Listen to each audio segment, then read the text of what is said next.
Vous savez, quand je fais les vidéos, je suis assez décontractée, mais dans la vie, je suis une fille du Sud, hein. Et hier, vous m'aurez vu dans une période cauchemardesque où je pouvais être fidèle à la chanson, où j'étais un mélange barbare et de vin d'Italie. Vous voyez, c'était tout à fait ça. J'avais ce côté effrayé de la folie du monde. J'aime enseigner, marcher sa parole. Et c'est exactement l'opposé de marcher sur la tête. Or, en écoutant France Culture dans ma voiture, il y avait les informations et j'ai vérifié qu'on marchait sur la tête. Voyez-vous, on a l'ONF, Organisme National des Forêts, qui est une structure que beaucoup de pays nous envient puisque certains sont obligés de la créer d'urgence. Ils n'en avaient pas jusque-là. Et cette structure qui est déficitaire aujourd'hui, eh bien, va perdre 500 emplois à cause du déficit. C'est une façon de regarder la situation qui est, bien sûr, marchant sur la tête.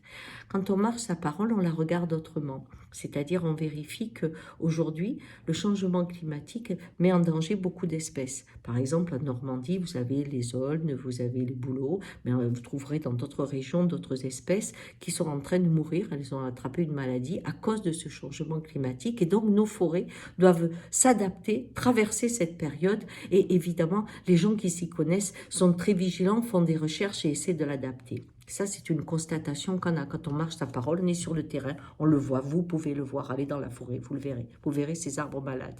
Bien, la seconde chose, c'est que on sait que la sécheresse, on l'a vécu, on la vit encore, la sécheresse, eh bien, a fait en sorte que les feux de forêt ne sont plus simplement méditerranéens, mais dans toute la France. Or, les régions qui n'étaient pas habituées à cette chaleur n'ont pas les routes coupe-feu, ne nettoient pas de la même façon, etc.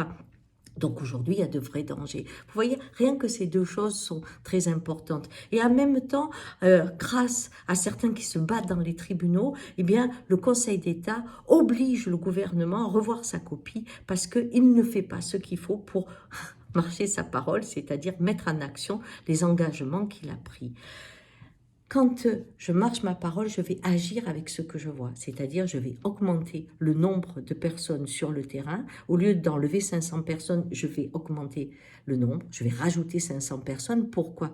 Parce que je ne pense pas en déficit, je pense en survie. Je sais que demain, dans 10 ans, ceux qui auront des forêts seront des lieux privilégiés, auront un pays qui va mieux s'en sortir que ceux qui seront dans le désert. Vous voyez, donc je suis en termes de survie. Économiquement, logiquement, la vie n'a pas de prix. Mais là, on est en termes de déficit. Ça m'a rendu folle. De la même façon, on a sur le terrain la conscience de l'épidémie qu'amène la malbouffe. 2,5 milliards de personnes qui se trouvent dans une situation d'obésité, de diabète 2. Et donc, c'est remonté, les études sont faites, les preuves sont faites.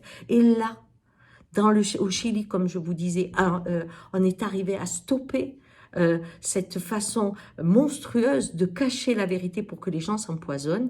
On a créé des petites images de têtes de mort où au moins les gens peuvent ne pas acheter ce qui empoisonne. Eh bien nous, il y a 2 jours, on a allégé la réglementation, ce qui fait que ça sera encore moins visible pour voir comment sont transformés ces produits et d'où ils viennent. Vous voyez, deuxième chose. La troisième chose, je me souviens de cette image merveilleuse où je voyais ces chirurgiens, ces médecins, ces infirmières applaudir tous les autres corps de travail. C'est-à-dire, il y avait les techniciens, il y avait ceux qui nettoyaient les surfaces, il y avait les aides-soignantes, il y avait les cuisiniers, tout le monde, ceux qui réparaient les appareils, tout le monde était là. Ils les applaudissaient parce qu'ils disaient, on est une équipe qui va gagner. Eh bien, il y aura des primes à ceux qui ont des diplômes, chirurgiens, médecins, infirmières, les autres, ils regarderont, ils passeront devant la glace, ils sont rien.